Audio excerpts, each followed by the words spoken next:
ওমানের ভিসা খোলার বিষয়ে সর্বশেষ আপডেটগুলো নিচে দেওয়া হলো। ওমান ভিসা খোলার বর্তমান অবস্থা।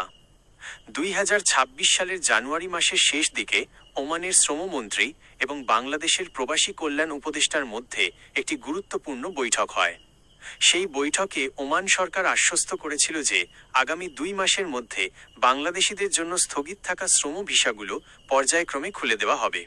আপনার হিসাব অনুযায়ী সেই 2 মাস ইতিমধ্যেই পার হয়েছে।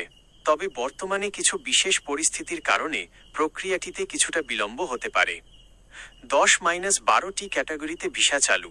গত বছর থেকেই চিকিৎসক, ইঞ্জিনিয়ার, নার্স, শিক্ষক, হিসাবরক্ষক, ইনভেস্টর এবং জিসিসি দেশে বসবাসরত বাংলাদেশিদের ভিজিটর ভিসা সহ প্রায় 10-12টি ক্যাটাগরিতে নিষেধাজ্ঞা তুলে নেওয়া হয়েছে। সাধারণ শ্রমিক ভিসা, অদক্ষ বা আধা দক্ষ শ্রমিকদের জন্য নতুন ভিসা এখনও পুরোপুরি স্বাভাবিক হয়নি। ওমান সরকার বর্তমানে সেখানে থাকা অবৈধ কর্মীদের বৈধ করার রেগুলারাইজেশন বিষয়টিকে বেশি গুরুত্ব দিচ্ছে।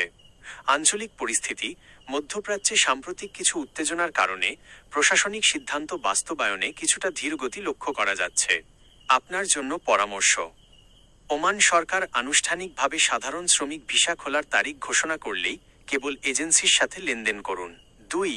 দালালের কথায় বিভ্রান্ত হয়ে আগাম টাকা দেবেন না, কারণ এখনও সাধারণ লেবার ভিসা সবার জন্য উন্মুক্ত হয়নি। 3. সঠিক তথ্যের জন্য নিয়মিত বিএমইটি বা ওমানের বাংলাদেশ দূতাবাসের ওয়েবসাইট অনুসরণ করুন। আশা করা যাচ্ছে খুব দ্রুতই কারিগরি জটিলতা কাটিয়ে নতুন ভিসা ইস্যু শুরু হবে।